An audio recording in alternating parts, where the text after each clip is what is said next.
Selamat pagi, selamat datang di podcast Baomong Benar, Badan Pengembangan Sumber Daya Manusia Daerah Provinsi Nusa Tenggara Timur. Hari ini saya, Grace Kathleen Fanggidae, yang akan memandu jalannya podcast pada episode kali ini. Nah, tentunya episode kali ini menarik, yaitu tentang pembahasan website penting milik pemerintah daerah Provinsi Nusa Tenggara Timur, yaitu website resmi Badan Pengembangan Sumber Daya Manusia Daerah Provinsi Nusa Tenggara Timur atau yang singkatnya BPSDMD Provinsi NTT.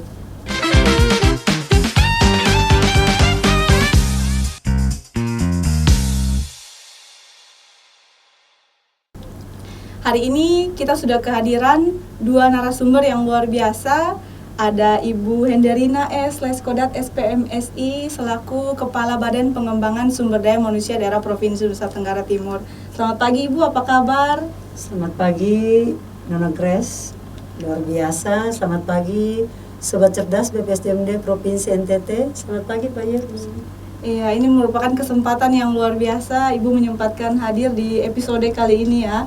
Dan juga hadir bersama-sama dengan kita narasumber yang kedua, Bapak Irmi Ato, yaitu ahli pertama penata komputer dan khususnya pengelola website di BPSDMD Provinsi NTT. Selamat pagi Pak Irmi, apa kabar? Selamat pagi Bu Grace, kabar baik. Selamat pagi juga untuk Sobat Cerdas semua. Luar biasa.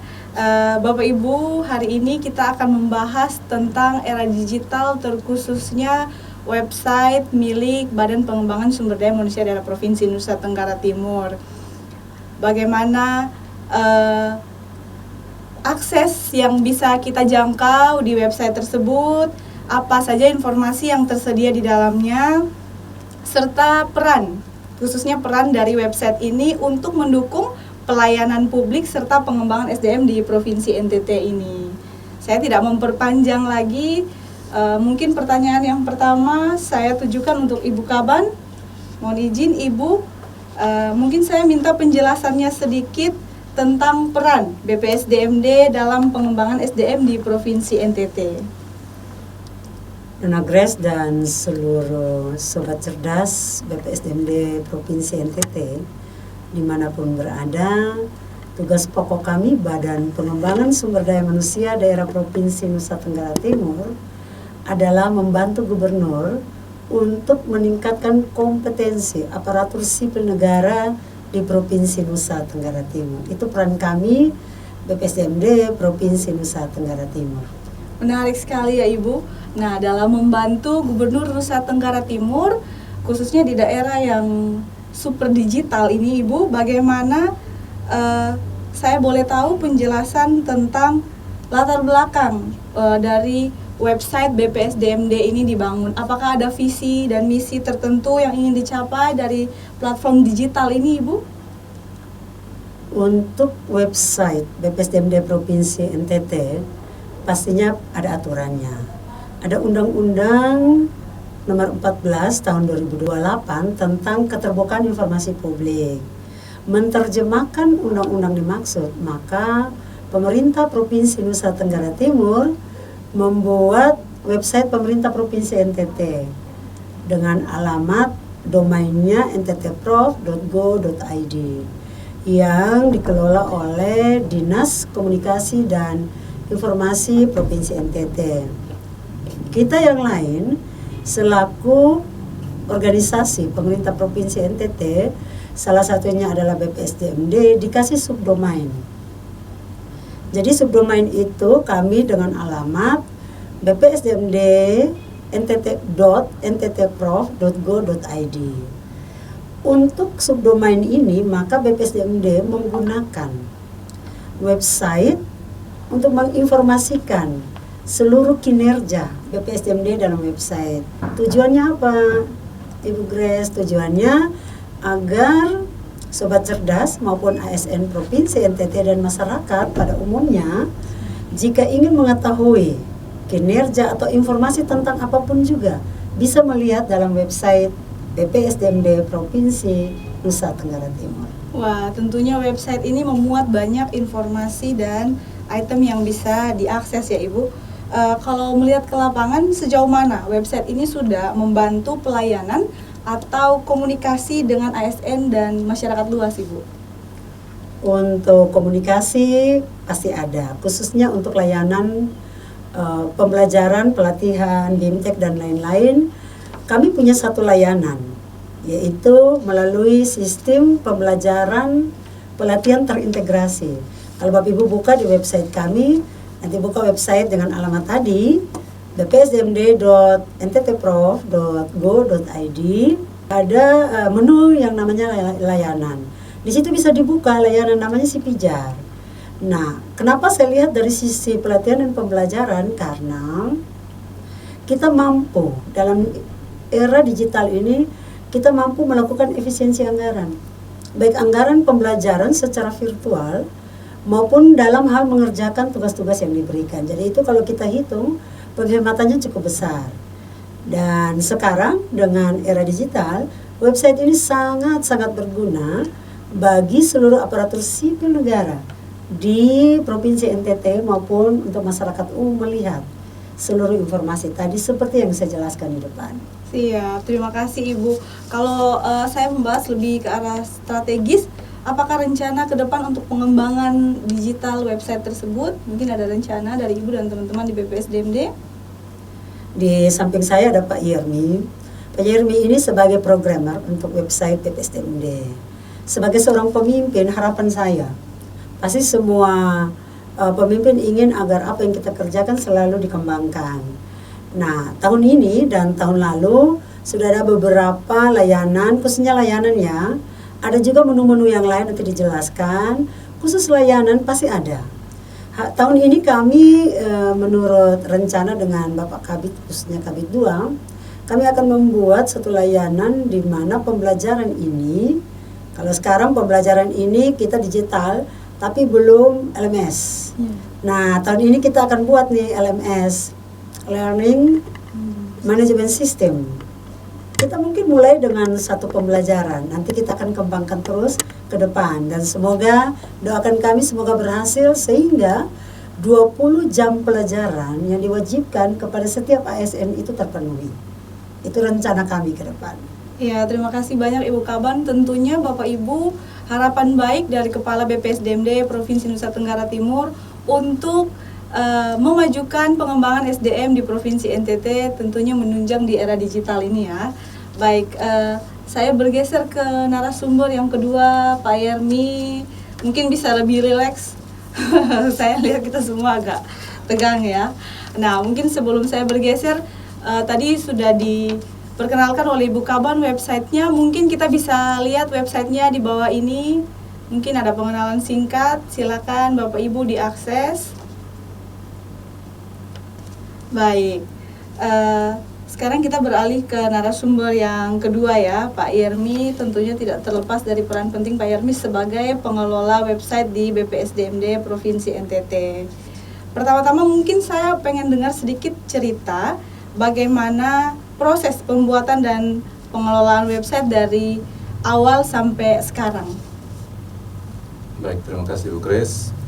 Baik Sobat Cerdas semua, mungkin saya bisa membagikan sedikit cerita atau latar belakang mengenai website BPSDMD Provinsi NTT yang saya ketahui dari pengelola sebelumnya. Untuk website BPSDMD Provinsi NTT ini di launching pertama kali itu pada tanggal 21 Desember tahun 2017. Baik. Di bawah pemimpinan dari almarhum Bapak Clemens Meba. Jadi untuk website BPSDMD ini juga diinisiasi dari subbagian PDE dari beberapa staf, yaitu seperti Bapak Hans, Bapak Rantaruli, dan juga Pak Hirikaha. Jadi mereka adalah inisiator pertama untuk website BPSDMD ini.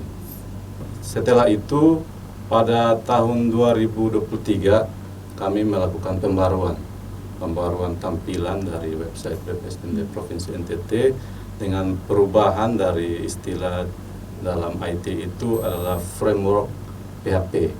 Jadi di sini kami menggunakan kode Igniter. Jadi pembangunan itu diluncurkan pada tanggal 5 Desember tahun 2023 di bawah kepemimpinan Bapak Noldi Hosea Pelokila. Ya, itu mungkin secara teknis untuk peluncuran dari BPSDMD Provinsi NTT ini. Iya, baik. Kalau gitu saya juga mau tahu dari 2017 sampai 2023 itu mungkin Pak Yermi bisa menjelaskan fitur-fitur apa saja yang paling banyak dikunjungi oleh user di website tersebut. Mengenai website kita, website pemerintah dalam hal ini BPSDMD Provinsi NTT, dari pengalaman saya yang paling banyak diakses itu mengenai berita. Ya, berita, artikel itu paling banyak diakses oleh masyarakat luas maupun masyarakat khususnya PNS atau ASN.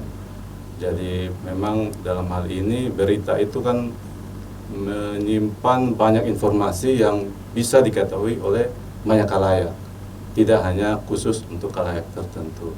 Jadi untuk hal menu website dalam hal ini berita itu paling banyak diakses oleh masyarakat. Jadi ada beberapa fitur yang paling diminati di masyarakat yaitu berita ya. Memang berita itu sebagai bagian yang paling update ya Ibu Kaban. Kalau saya lihat, mohon izin saya bertanya, upload beritanya itu mungkin ada waktu atau diupdate secara berkala atau bagaimana Ibu? Nanti dijelaskan lanjut oleh Pak Yermi. Tapi di masa kepemimpinan saya di BPSDMD, saya mewajibkan semua kegiatan harus ditulis berita.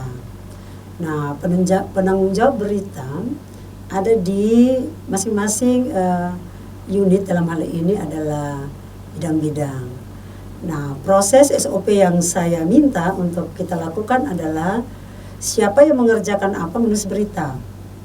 Lalu atasan langsung melihat apakah berita ini sudah sesuai dengan yang terjadi dan minimal menggambarkan hasilnya apa.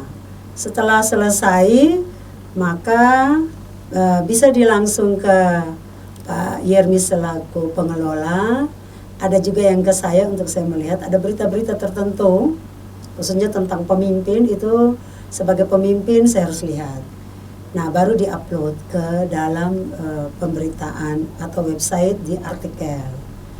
Dan memang kalau menurut saya berita itu penting. Kalau kita lihat dalam era sekarang, banyak masyarakat yang mau cari berita tinggal menekan, tinggal menulis. Umpama mau cari kompetensi, ya pasti akan keluar juga BPSDMD Provinsi NTT. Nah, itu yang saya maksudkan.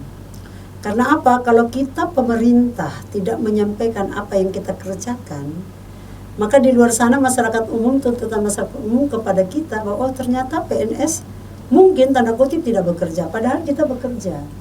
Nah, oleh karena itu informasi itu penting, dan melalui website BPSDMD Provinsi NTT dalam kepemimpinan saya selaku kepala di BPSDMD, saya minta agar semua berita harus dipublish. Semua kegiatan harus tulis berita untuk dipublish. Kira-kira begitu. Ya baik, terima kasih Ibu Kaban. Menurut saya ini sangat menarik ya, menyangkut dengan berita yang paling banyak dikunjungi.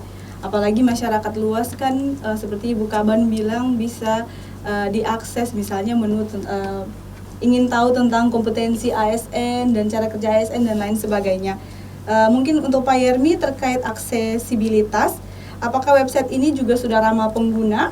Nah, kita tahu masyarakat itu cenderung menggunakan Android ya, handphone. Apakah sudah mulai familiar di penggunaan perangkat, terutama di HP, Pak Yermi? Baik Ibu Grace, terima kasih. Mengenai aksesibilitas dari website BPSDMD Provinsi NTT ini sudah sangat ramah, bisa diakses melalui handphone sobat cerdas maupun lewat PC, bisa lewat laptop, semua sudah kompatibel. Jadi silakan Bapak Ibu cukup memasukkan alamat subdomain dari BPSDMD Provinsi NTT bpsdmd.nttprof.go.id, langsung Bapak Ibu bisa masuk ke halaman beranda dari website BPSDMD Provinsi NTT. Terima kasih Pak Yermi. Yang terakhir saya mau tanya, apakah ada feedback menarik dari pengunjung website kita yang pernah masuk dan bagaimana sih tim menyikapi masukan-masukan itu? Baik, terima kasih Bu Grace. Ya, mengenai feedback menarik dari website BPSDMD Provinsi NTT ini, kami temui itu saat kami menambahkan fitur PPID. Ya, PPID untuk menyangkut seluruh informasi mengenai BPSDMD Provinsi NTT. Itu feedback mengenai permintaan dokumen dari beberapa PNS, ASN, menanyakan untuk meminta beberapa dokumen, dan itu langsung ditanggapi oleh admin PPID. Di sini adalah Ibu Esti Emilia Tandi.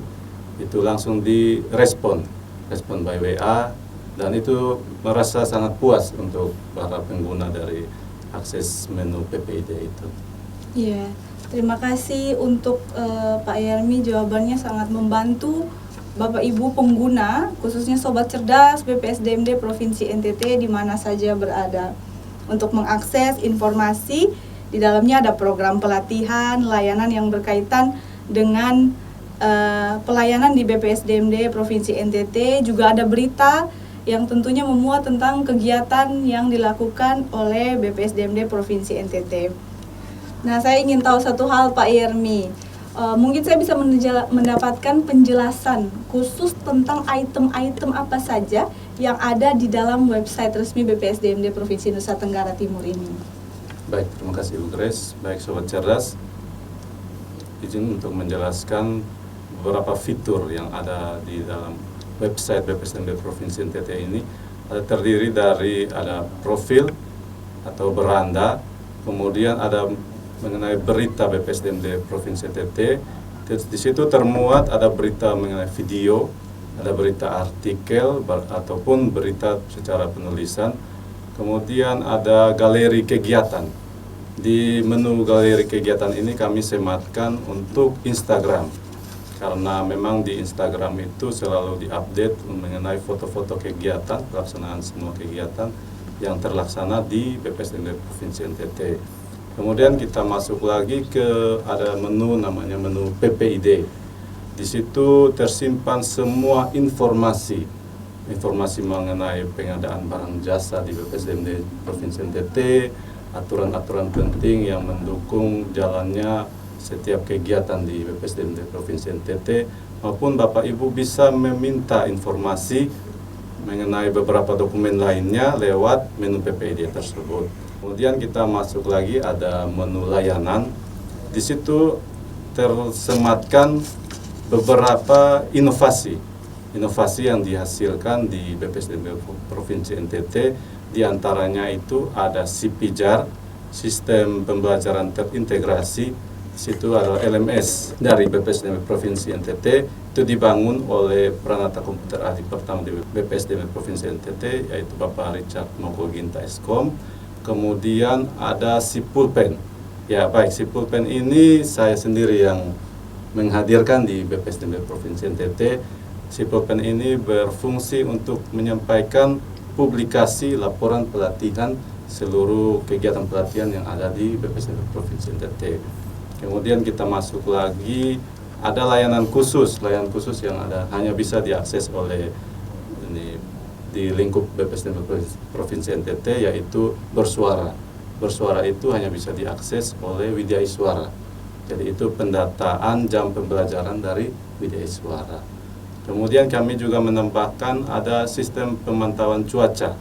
Itu mendukung dari ISO 9001-2015 yang tahun ini rencananya akan berubah menjadi ISO 9001-2025 mengenai ISO lingkungan. Kemudian ada untuk pelaporan pelanggaran whistleblowing dari BPSDMD Provinsi NTT, itu brandingnya Silala, Sistem Pelaporan Pelanggaran di Lingkungan BPSDMD Provinsi NTT.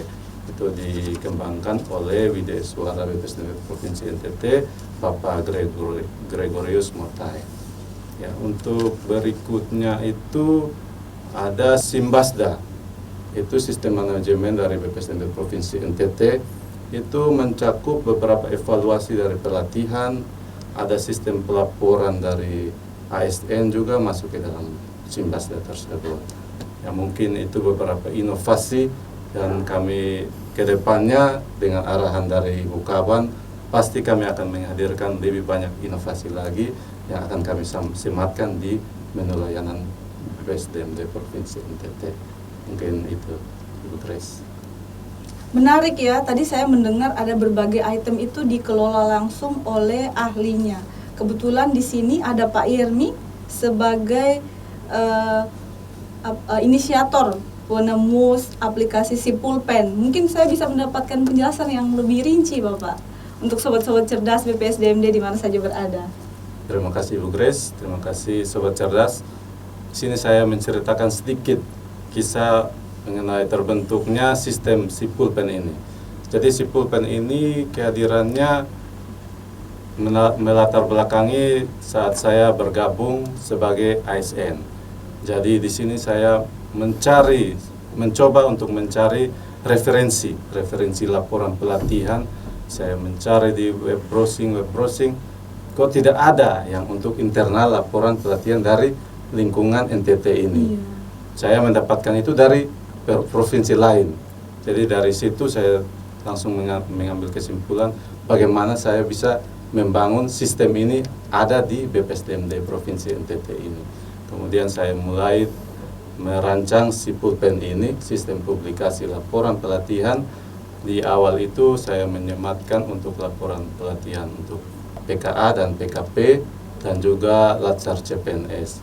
Tetapi sekarang sudah ada fitur baru dari penambahan kegiatan pelatihan kita seperti pelatihan sosial kultural.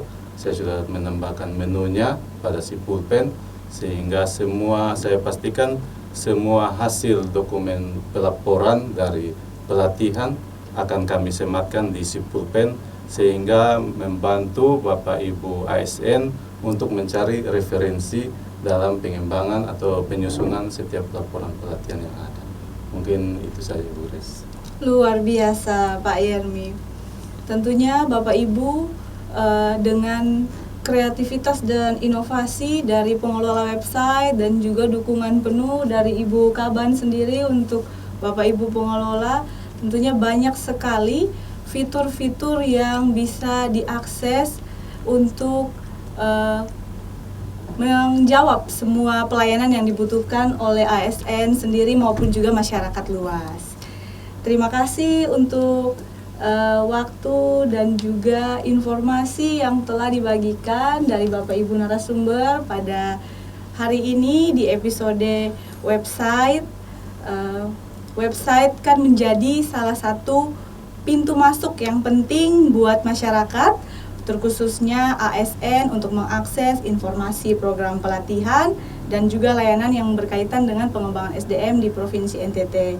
Terkhususnya untuk masyarakat bisa mengakses menu berita yang dimana memuat tentang aktivitas ASN BPSDMD Provinsi Nusa Tenggara Timur. Terima kasih banyak Bapak Ibu sudah berbagi informasi. Kita semakin paham pentingnya kehadiran website resmi sebagai bagian dari pelayanan publik yang modern, transparan, dan informatif. Buat teman-teman yang belum sempat, ayo berkunjung di website resmi BPSDMD Provinsi Nusa Tenggara Timur, akan saya sematkan di bawah ini. Silakan teman-teman kunjungi dan bisa mendapatkan informasi pelatihan, berita, serta layanan lainnya. Sampai ketemu di episode berikutnya di podcast Baomong Benar BPSDMD Provinsi Nusa Tenggara Timur. Terus jaga kesehatan dan juga update pengetahuan. Dan jangan lupa akses informasi dari sumber yang terpercaya.